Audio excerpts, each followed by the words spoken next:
Good day, students. This is GE6103, living in an IT era. I am your OLC, Ms. Crystalline P. Copreros. Our topic for today is about diffusion of the digital innovation.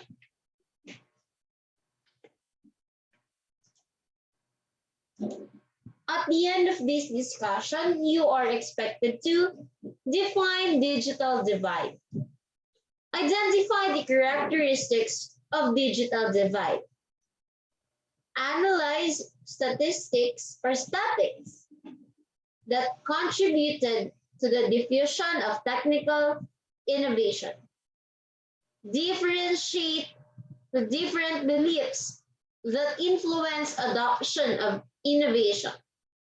Fifth is for you to analyze the determinants of digital divide, understand the digital gender divide, and look at some women who are bridging this gap. And last, for you to discover the Everett Rogers theory of diffusion.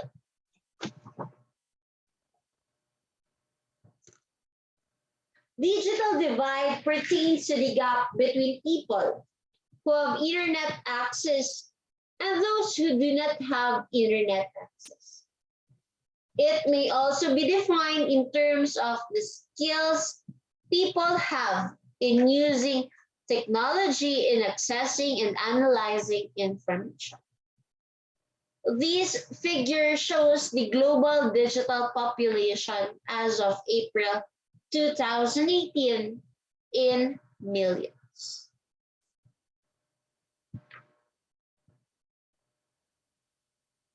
There are two characteristics of digital divide. One is technological knowledge.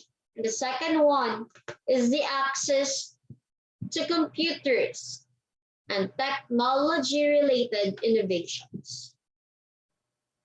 This figure shows the percentage of internet users in the Philippines.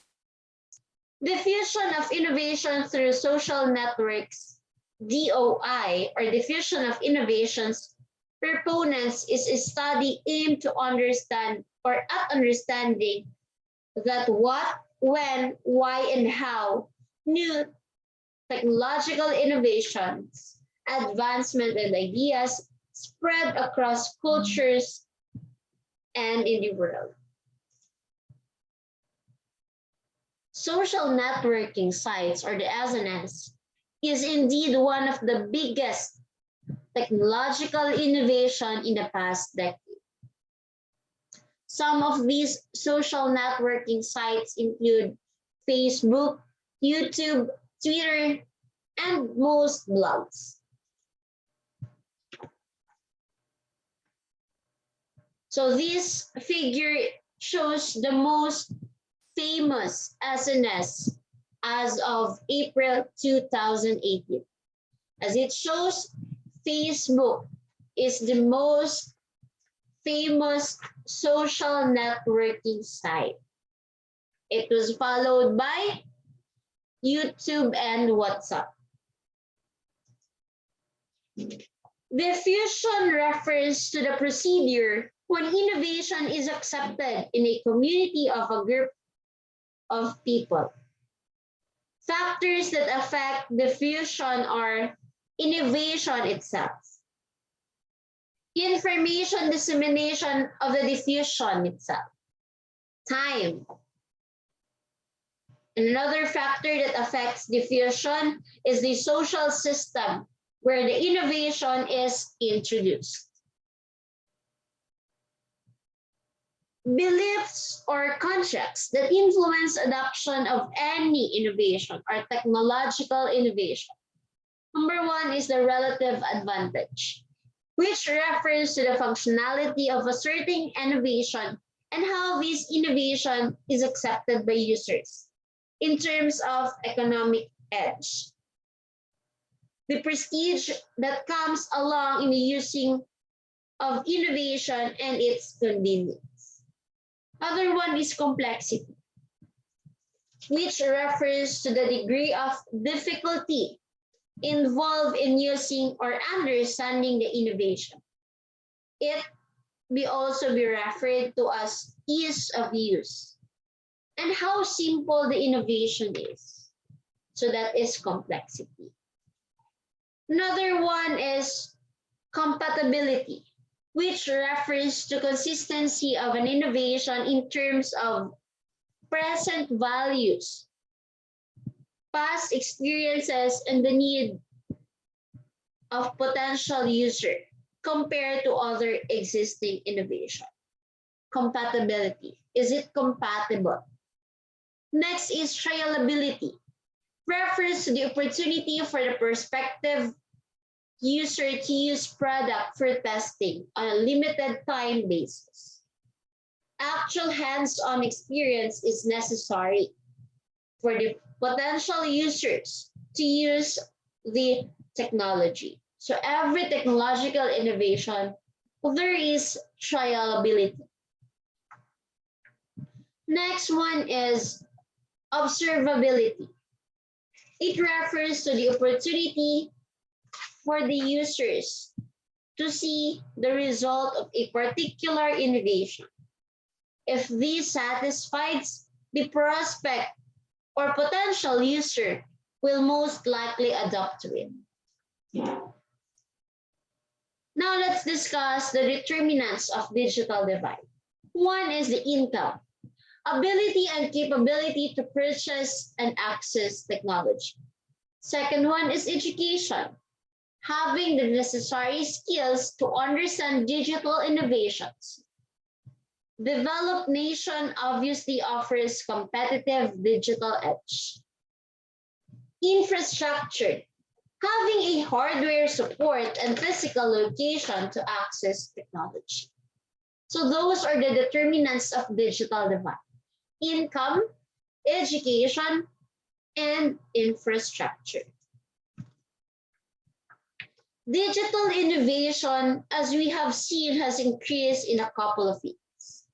Unfortunately, for some women, especially in developing countries, are left behind, which cause a gender digital divide. We are now going to look at the three women who are trying to bridge this gap. First is Ana Maria Martinez. She created a training program and provide training for women coders or encoders to be used in their own businesses. Next one is Nashra Misra. Nehash Misra, the co-founder, chief collaboration officer, Solar Sister. Her company trains women to provide connectivity through the use of solar electricity, focusing on lighting and clean cooking solution. So that is Neha Misra. Third one is Esther Carrera, Chief Business Development Officer, a Korean company at Uganda. She is a developer and manager of a STEM program, Science, Technology, Engineering, and Math, programs for young girls.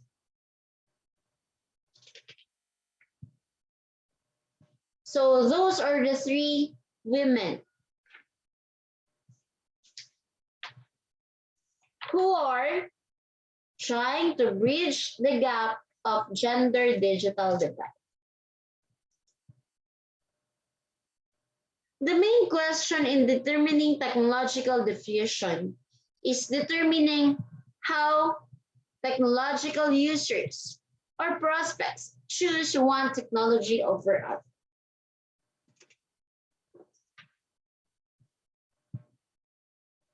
Rogers' theory of diffusion and innovation states one proponent to explain the diffusion of innovation is Everett Rogers.